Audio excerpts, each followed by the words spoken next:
Okay, I haven't shot a Monday video in a long time, and this is probably going to be a shorter one of those, but since I'm on the Thursday series of all of these possible issues with an F3 mag current error, today that's exactly what I'm here taking care of. Now the tech before me had already rebuilt this entire magnetron circuit, so we're in good shape there, everything looks great.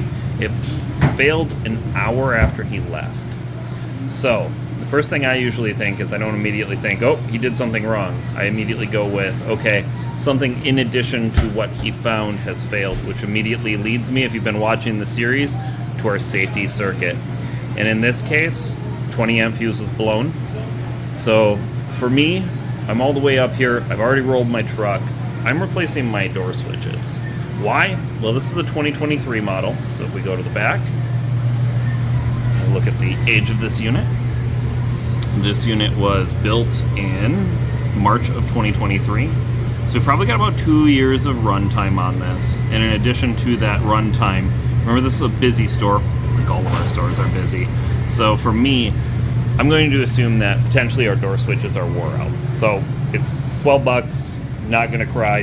$12 to not have to come back is worth it every time. But in addition to that, I was kind of looking at our relays. So now the series that I'm doing has the stand-up relays, so all of them are right here.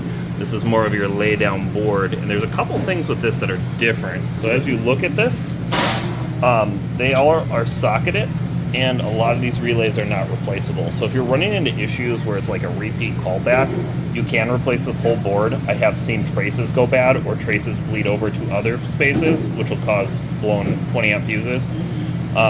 So just something to keep in mind. In addition to that, they are different relays. And what I saw on here is you have two K2s. You have a K2 and a K2. And one is for side A and one is for side B. And when you look at this relay, you can actually see inside there all that black and all that pitting. If we roll over to a new one, you can see that our pad is intact. And on this one, our pad is definitely not intact. So what these can do is they can cause arcing, and they can cause kind of a false trip out on that fuse, because it's going to see that, well, you know, it's a fuse, but you can get higher current draw across a bad relay like that. So we're going to swap the front one, and I only carry one, but I'm going to leave the call open and have another technician, if when we're in the area, swap this guy out. So that way we have two fresh K2 relays. And they just are held in with zip ties. You're not really ever going to get that zip tie back in, but for me, just getting it plugged in gets you in where you need to be. My next recommendation would be always to date these once you're done. So that's the next thing I'm going to do, is date this. I hope that helps. I know this is a really short video on like a Monday video, and I usually do like a more tear down, but to be honest, like this is really, when I have a blown 20 amp fuse, where I start on these ovens.